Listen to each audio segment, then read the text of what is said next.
e abrir o Evangelho em Marcos, onde nós faremos a leitura do Evangelho de Marcos, capítulo 11. Leremos os 10 primeiros versículos desse texto. Marcos, capítulo 11, a nossa leitura do primeiro versículo ao versículo 10 das Sagradas Letras.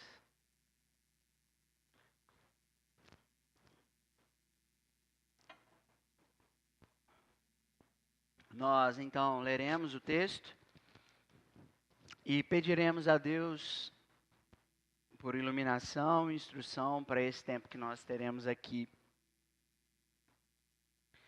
Está escrito, o Evangelho de Marcos, capítulo 11, do primeiro versículo ao 10, será a nossa leitura do texto sagrado. Quando se aproximavam de Jerusalém, de Betfagé e Betânia, junto ao Monte das Oliveiras, enviou Jesus 2 dos seus discípulos e disse-lhes: Ide à aldeia que aí está diante de vós, e logo, ao entrar, achareis preso um jumentinho, o qual ainda ninguém montou. Desprendei-o e trazei-o. Se alguém vos perguntar, por que fazeis isso? Respondei, o Senhor precisa dele e logo o mandará de volta para aqui. Então foram e acharam o jumentinho preso junto ao portão, do lado de fora, na rua, e o desprenderam. Alguns dos que ali estavam reclamaram: Que fazeis, soltando o jumentinho? Eles, porém, responderam conforme as instruções de Jesus. Então os deixaram ir. Levaram o jumentinho, sobre o qual puseram as suas vestes, e Jesus o montou. E muitos estendiam as suas vestes no caminho, e outros ramos que haviam cortado dos campos. Tanto os que iam adiante dele, como os que vinham depois, clamavam: Hosana! Bendito o que vem em nome do Senhor! Bendito o reino que vem, o reino de Davi, nosso Pai! Hosana nas maiores alturas! Até aí a nossa leitura. Se puder, feche seus olhos e queira pedir a Deus iluminação, queira pedir ao Senhor que Ele dê direcionamento ao nosso coração enquanto aqui estamos reunidos. Deus Pai, em nome de Jesus, fazemos súplicas para que, diante da leitura da Tua Palavra, o Espírito do Senhor dê clareza, iluminação para o nosso coração. Ajuda-nos, Deus, a discernir.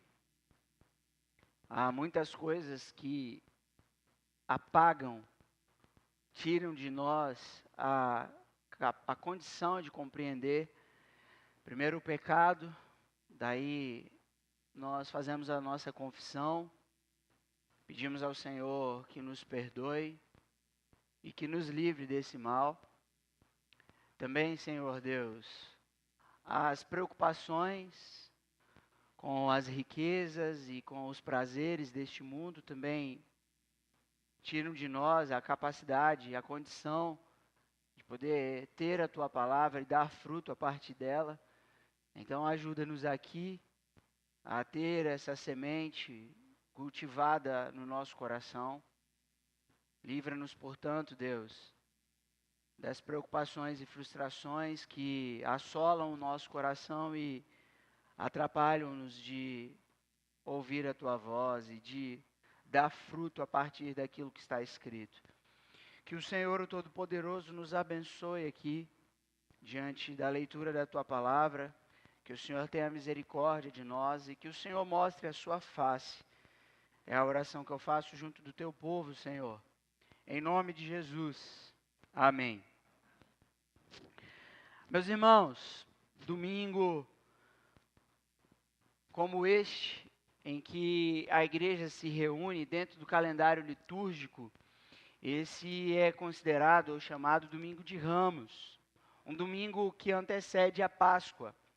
Dentro do calendário litúrgico, nós temos esse texto, a entrada do Senhor Jesus em Jerusalém.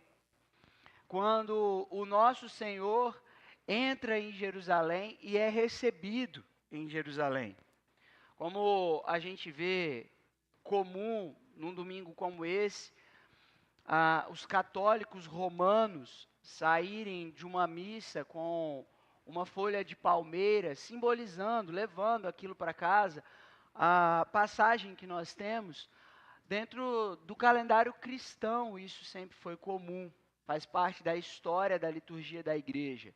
A igreja olhar para o que está escrito e trazer para o seu ambiente de adoração e de serviço ao Senhor.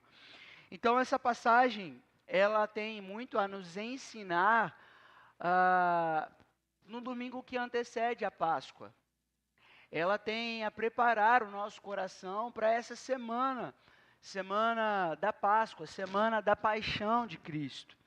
E o que nós observaremos aqui nesse texto tem a ver com a preparação dessa semana.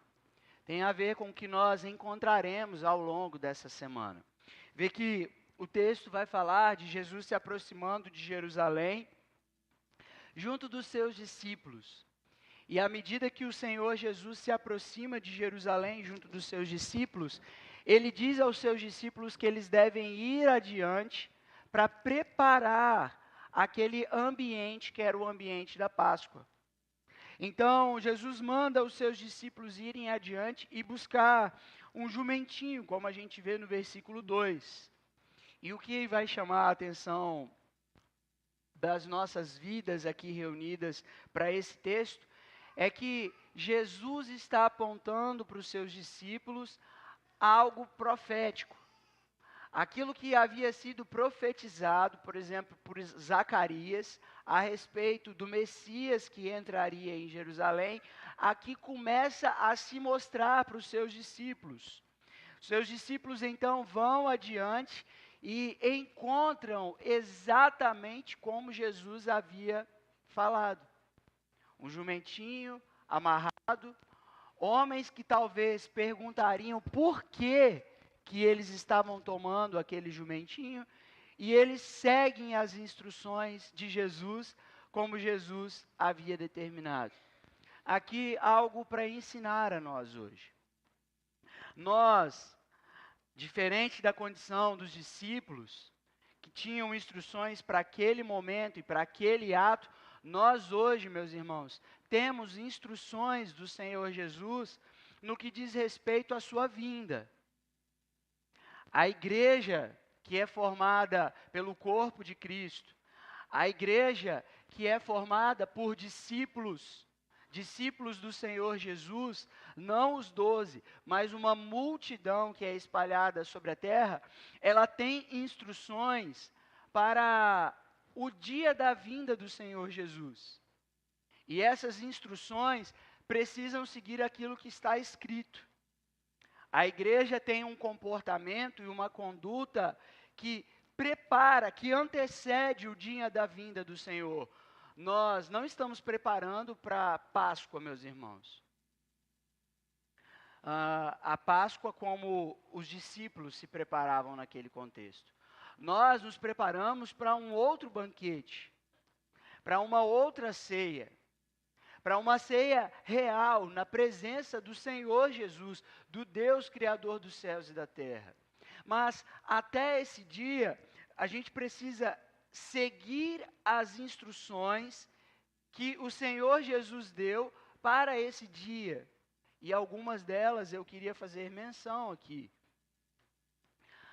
A despeito da santificação, meus irmãos, a igreja deve se santificar para esse dia. Está escrito. A despeito do perdão, meus irmãos, a igreja deve se perdoar mutuamente, como está escrito. A respeito da exortação, meus irmãos, a igreja deve exortar uns aos outros, como está escrito. A despeito dessas coisas, enquanto nós fazemos para o dia da vinda do Senhor, para o dia que nós seremos apresentados diante de Jesus. Porque está escrito e convém fazermos como está escrito. Vê que os discípulos, vão ao encontro daquele jumentinho que Jesus havia falado que estaria lá, e se alguém perguntasse, eles deveriam responder de tal forma, o texto vai dizer no versículo 6, responderam conforme as instruções de Jesus. A questão é, nós que anunciamos o Evangelho de Jesus, nós que damos instruções a esse mundo, nós a damos a partir do que Jesus disse. Jesus disse que voltaria. E para esse dia da sua vinda, ele fala que haveria rumores de guerra. Ele fala de um contexto onde o amor de muitos esfriaria. E a gente precisa fazer a leitura do ambiente onde a gente está. Não foi assim que os discípulos chegaram e encontraram, fizeram a leitura do ambiente, havia ali um jumentinho amarrado. Nós precisamos fazer a leitura do nosso contexto. Nós não vamos encontrar um jumentinho amarrado. Não é essa a nossa missão. Essa foi para aqueles, quando Jesus se aproximava de Jerusalém. E se aproxima o dia da vinda do Senhor, meus irmãos. Se aproxima o dia da vinda do Senhor. E a igreja precisa fazer a leitura do ambiente, do cenário para o qual ela é enviada. Ela é enviada para um cenário onde os filhos desobedecem os pais, como Paulo fala na carta a Timóteo, onde os filhos já não respeitam mais os pais, onde o egoísmo faz parte da realidade social, onde as pessoas estão deixando a fé. A gente deve olhar para o contexto, para o cenário onde a gente se encontra. Olhar sobretudo para dentro dos nossos lares. Filhos que não respeitam os pais, filhos que admoestam os seus pais, exortam os seus pais segundo o seu próprio entendimento. A gente precisa fazer a leitura do cenário cultural, social onde nós nos encontramos. A gente precisa observar que, conforme o Senhor Jesus disse, o amor de muitos esfria. As pessoas já não se compadecem mais umas das outras. A gente lida com o ódio, o escárnio, a zombaria como coisas normais, mas não são. São sinais do dia final, do dia da vinda do Senhor Jesus. Parece normal, mas cumpre uma agenda, não nossa, gente. E também não apenas da cultura com a qual a gente está inserido. Cumpre a agenda daquilo que Deus determinou para os dias, dos dias finais. A gente precisa fazer a leitura do ambiente onde a gente se encontra. E ver que aquilo que está escrito está se cumprindo conforme Jesus disse. O Evangelho de Mateus, capítulo 5, Jesus disse que nenhum tio deixaria de se cumprir daquilo que está escrito na palavra de Deus. Essas coisas estão se cumprindo e os nossos olhos precisam estar abertos para o cenário, para o dia da vinda do Senhor Jesus. Os nossos filhos precisam ser lembrados da prestação de contas. A igreja deve ser lembrada desse grande dia. Ela precisa ser enviada para esse cenário. Jesus disse que os seus discípulos seriam enviados como ovelhas para um abatedouro. A gente não está sendo enviado para um campo de mansidão, de uma colheita tranquila. Nós estamos sendo enviados para um campo hostil.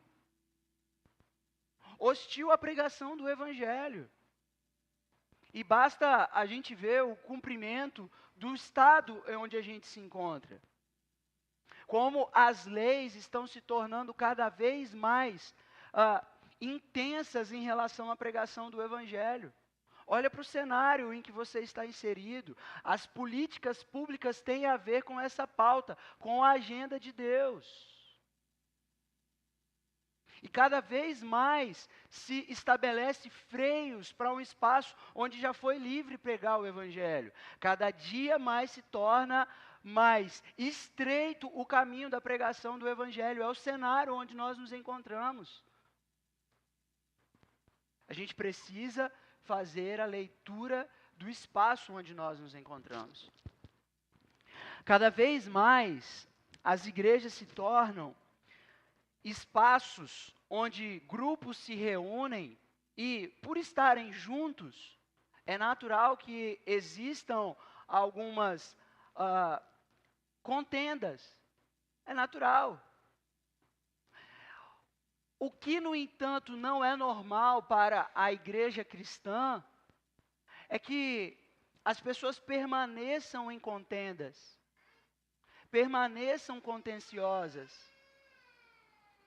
permaneçam sem estender a mão, assumir prejuízos, perdoar uns aos outros.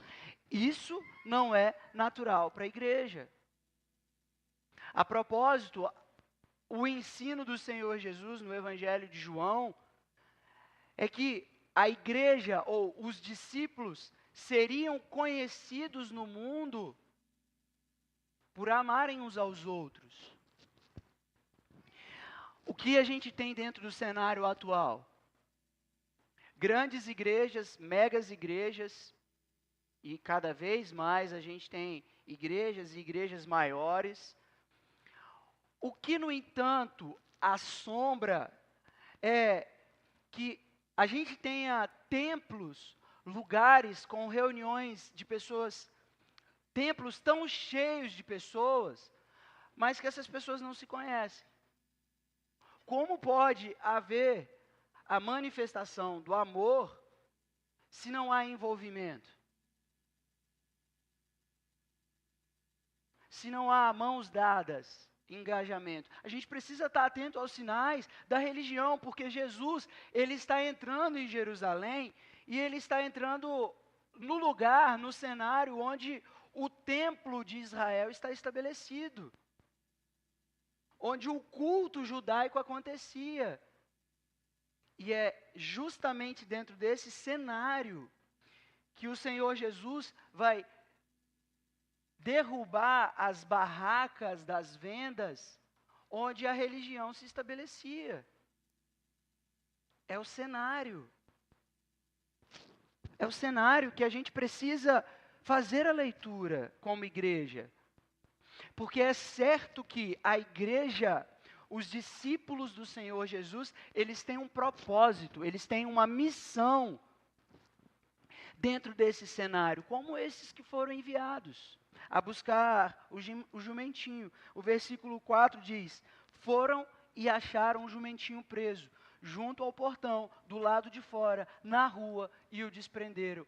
É exatamente como Jesus havia falado a eles no versículo 2. E isso aqui não é redundância. É ouvir a instrução de Jesus, chegar num cenário e encontrar exatamente como Jesus falou. A gente precisa fazer essa leitura. As coisas estão acontecendo diante de nós e a gente precisa fazer uma leitura da nossa cultura, dos nossos lares, da nossa casa, como as coisas estão acontecendo. Essa é a leitura que nós precisamos fazer enquanto igreja. Observar a nossa casa, observar o cenário político, o cenário social, cultural, onde nós estamos inseridos.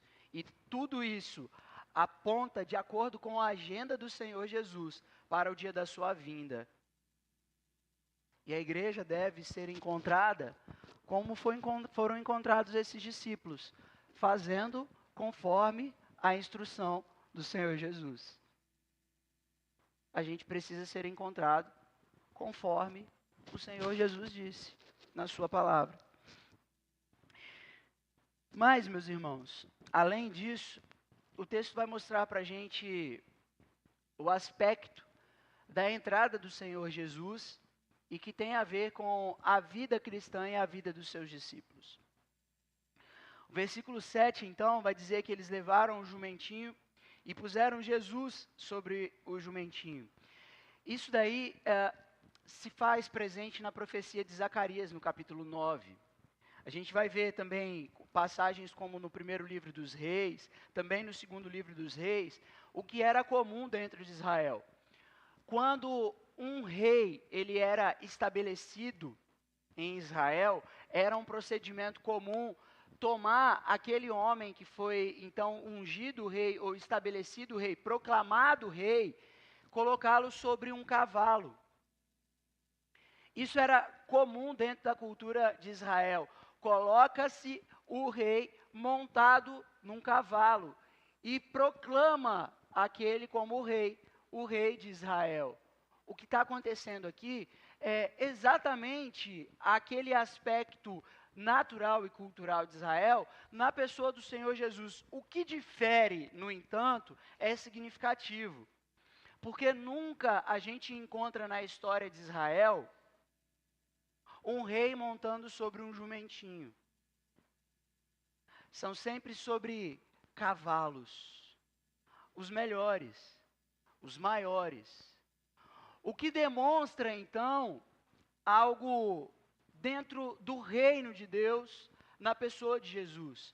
O reino de Deus não é na figura do cavalo, representado pela força, pela opressão. O reino de Deus, ele é aqui representado pela humildade, pela pequenez. O que o Evangelho de Marcos faz o tempo todo para a gente. A leitura do Evangelho de Marcos sempre vai mostrar o monte da transfiguração e logo em seguida como as coisas estão acontecendo aqui embaixo, pessoas possessas e discípulos que não têm a fé suficiente para expulsar demônios. O Evangelho de Marcos mostra para a gente sempre essas mudanças, algo grande, algo pequeno. Jesus que é grande, mas sempre se fazendo pequeno. A igreja, ela não é proselitista. A igreja, ela não convence pessoas por causa de grandeza, por causa de riqueza, por causa de poder. A igreja, ou o reino de Deus, ele se faz em humildade. A gente tem a carta de Paulo aos Filipenses, a instrução da igreja de Filipos, que vai dizer o seguinte, o capítulo 2 do texto sagrado. Se você puder, abra o texto. O apóstolo Paulo, exortando a igreja de Filipos, vai dizer a partir do versículo 5.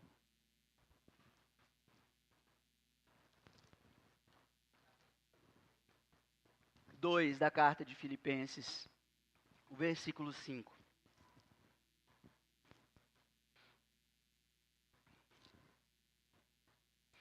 Tende em vós mesmos sentimento que houve também em Cristo Jesus. Pois ele, subsistindo em forma de Deus, não julgou como usurpação o ser igual a Deus. Antes, a si mesmo se esvaziou, assumindo a forma de servo, tornando-se em semelhança de homens, e reconhecido em figura humana. A si mesmo se humilhou, tornando-se obediente até a morte, e morte de cruz. Vê, meus irmãos, que a carta aos Filipenses instrui a igreja a ter a mesma postura do Senhor Jesus. O que as Escrituras dizem a respeito da igreja?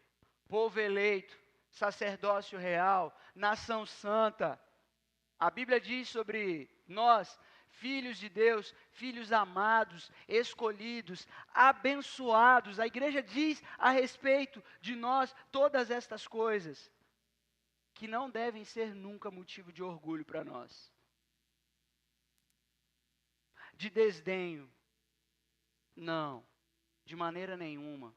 O povo santo deve assumir a postura do Senhor Jesus, que se fez maldito na cruz, que foi humilhado, que sofreu, assumiu todo o prejuízo. A igreja assim assume todo o prejuízo até o dia da vinda do Senhor. A igreja é aquela que assume o prejuízo até o dia da vinda do Senhor. Paulo vai escrever tanto aos Colossenses quanto aos Filipenses, tanto aos Efésios, na perspectiva de a igreja se tornar participante do sofrimento de Cristo. Capítulo 3 de Filipenses, Paulo vai dizer exatamente isso. Nós nos tornamos participantes do sofrimento de Cristo. E olha que Paulo vai dizer: eu tenho muito motivo para me exaltar, mas eu abro mão de tudo isso, considero tudo isso esterco para fazer o nome de Cristo conhecido e para participar do sofrimento que revela o nome de Jesus Cristo. Vê então, meus irmãos, que diferente de um espaço, diferente de uma cultura que exalta o homem, nós fazemos parte de um reino que mostra a humildade do homem Deus, do Filho de Deus, o Senhor Jesus. Nós assumimos a mesma humildade, nós colocamos a cara no pó, nós nos submetemos. E de que maneira nós fazemos isso? A maior parte das vezes vai ser aqui, uns com os outros. Zelando uns pelos outros. Sendo humildes e mansos uns com os outros. Assumindo prejuízos para que o outro esteja bem. Para que o outro prospere. Para que o meu irmão, para que a minha irmã tenha paz. Meus irmãos, esse é o espaço, esse é o cenário em que a igreja atua como o corpo de Cristo. Nesse ambiente onde falta amor, a igreja atua com amor. Nesse cenário onde o ódio e as guerras se fazem presente, a igreja anuncia paz.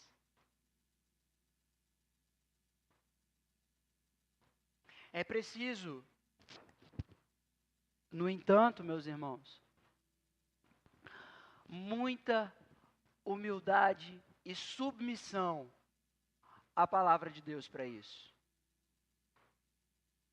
A Bíblia ensina, faço menção disso, o Evangelho de Mateus, na oração do Senhor Jesus, que se nós não perdoarmos aqueles que nos têm ofendido, tão pouco o Pai Celestial nos perdoará. Vê que esses são sinais da igreja, gente. Amor, perdão, submissão, humildade é sinal da igreja dentro desse cenário que prepara para a vinda do Senhor Jesus. E Jesus fez exatamente isso, mostrando que o reino dele não é como o reino dos homens. O reino de Deus não é como o reino dos homens. E aí, os versículos seguintes vão mostrar para a gente a adoração deste povo diante de Deus. Vê que aqui a gente vai discutir algo que se encontra no texto. Primeiro, nós falamos dos discípulos que ouvem a instrução e vão de acordo com a instrução do Senhor Jesus. Não é isso que o texto mostra? Quando os discípulos chegam lá, eles encontram um cenário como Jesus disse e fazem como o Senhor Jesus instruiu, certo? Agora então a gente tem Jesus entrando e aí a gente tem o povo dizendo: Hosana, bendito o que vem em nome do Senhor, bendito o reino que vem, o reino de Davi, nosso pai, Hosana nas maiores alturas. O povo aclamava Jesus e proclamava Jesus rei. Aqui eu queria que a gente pensasse o texto e percebesse que o povo que está aclamando, gritando, falando a respeito de Jesus, é o mesmo povo que, conforme Pedro vai dizer no livro de Atos, capítulo 2, é o povo que diz: crucifica-o. Porque o que está acontecendo aqui no texto é importante. O povo não tinha a compreensão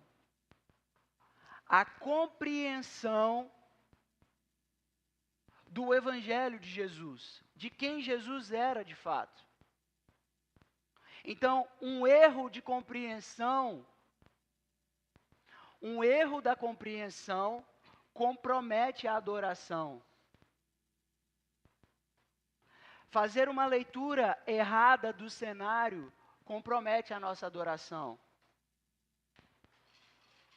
Fazer uma leitura errada do espaço onde a gente se encontra, do tempo que a gente se encontra, compromete a nossa adoração. Pode ser que a nossa adoração seja como a desses homens, que nada interferiu no que diz respeito ao reinado de Jesus. Jesus não foi proclamado rei aqui. Jesus recebe a autoridade do Pai depois de ter morrido na cruz. Não é, portanto, dos lábios de homens. Não é, portanto, de uma compreensão errada que nós adoramos a Deus. Nós adoramos a Deus como os discípulos aqui adoraram. Serviram, fizeram de acordo com a instrução de Jesus. Então, a igreja precisa entender que a adoração é muito mais do que cantar a respeito de Jesus. É muito mais do que falar a respeito de Jesus. É mais do que dizer Jesus é Senhor e Salvador. É preciso fazer conforme está escrito. É preciso dar atenção ao que Jesus diz e olhar para o cenário. Reconhecer o cenário. Porque no primeiro desvio daquilo que a gente acha ser, a gente crucifica Jesus. Que foi o caso. Aquele povo que gritava, Hosana, bendito, bendito o que vem, é o povo que depois vai crucificar Jesus por causa de uma interpretação que acontece ali no meio pelos próprios fariseus, que incitam o povo a dizer crucificam. O que eu quero dizer aqui? Se a gente não capricha na doutrina, se a gente não capricha no estudo da palavra, se a gente não se dedica a aprender mais a respeito do que Jesus disse sobre esse tempo que a gente está, a gente erra na adoração. A gente se desvia da adoração que o Senhor tem para o seu povo. Então, meus irmãos, o nosso canto precisa ser consciente. A gente precisa fazer a leitura do cenário, a leitura da Bíblia e a leitura do ambiente, o espaço onde a gente está. Estão se cumprindo as profecias. A vinda de Jesus é certa, creia você ou não. Um parêntese aqui. Há quem diga que Jesus volta para quem morre. Não, a vinda de Jesus não é conforme essa interpretação. Ah, Jesus volta para quem morre. Não. A Bíblia fala que todo olho verá. Os mortos ressuscitarão nesse dia para ver a vinda do Senhor. É uma vinda pública, não é secreta. É diante dos olhos de todos os homens, grandes e pequenos, reis e pessoas simples. A vinda do Senhor Jesus se dá exatamente como está escrito. Pessoas ressuscitarão nesse dia, de todas as eras, de todos os tempos, e verão, contemplarão aquele que recebeu a autoridade nos céus e na terra. A igreja, então, é aquela que naquele dia, ela vai cantar verdadeiramente na presença do Senhor. E eu digo aqui, a igreja de Cristo. Estou falando da igreja presbiteriana, Nova Canaã. Não estou falando disso, não estou falando de bandeiras. Eu estou fazendo menção ao corpo de Cristo, que naquele dia será levado à presença dele. E junto dos anjos estarão clamando, Santo, Santo, Santo é o Senhor dos exércitos, o Rei que vem. A igreja, ela participa desse canto, mas até lá ela precisa fazer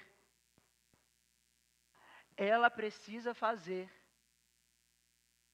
o que Jesus instruiu e se submeter à instrução do Senhor Jesus.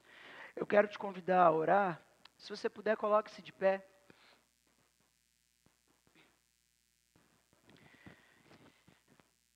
Então, a nossa leitura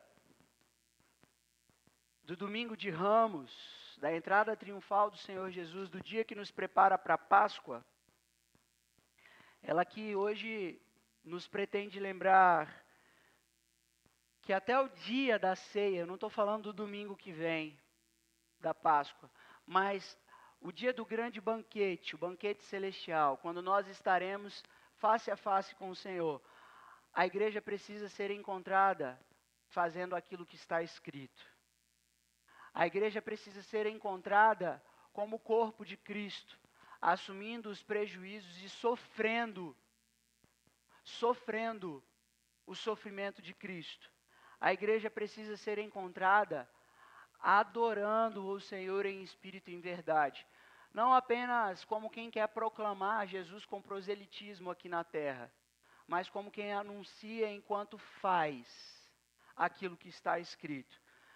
Como quem se submete em total humildade a servir o Senhor de todo o coração e de todo o entendimento, até que Ele venha.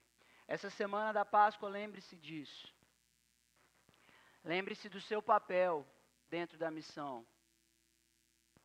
Lembre-se que você precisa ser encontrado fazendo o que está escrito, meu irmão ou minha irmã. Lembre-se de fazer uma leitura do cenário atual.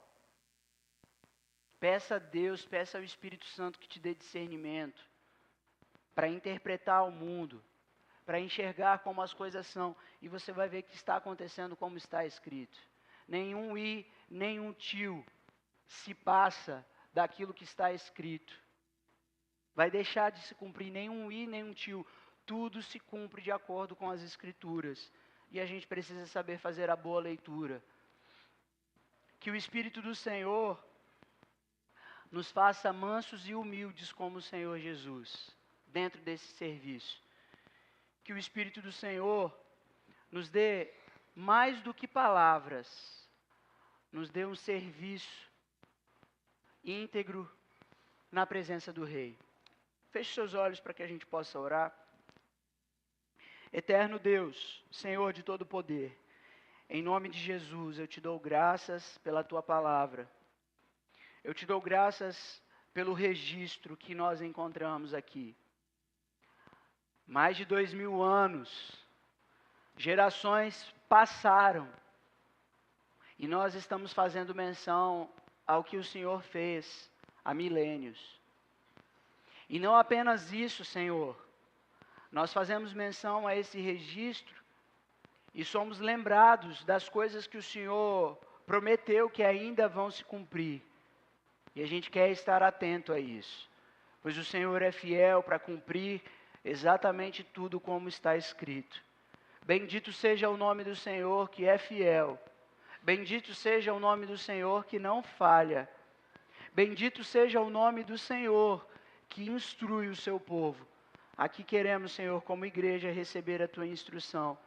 Que o Senhor continue a preparar o nosso coração e a nossa conduta como igreja, para que naquele grande dia a igreja cante o cântico da vitória, cante o cântico da exaltação daquele que vem com a vitória e com a espada nas mãos. Bendito seja o teu nome, Jesus. Maranata, ora vem, Senhor Jesus. Amém. Meus irmãos, recebam a bênção. Que a graça do Senhor Jesus, o amor de Deus e a comunhão com o Espírito Santo seja com a vida de cada um de vocês, até que o Senhor Jesus venha. Amém.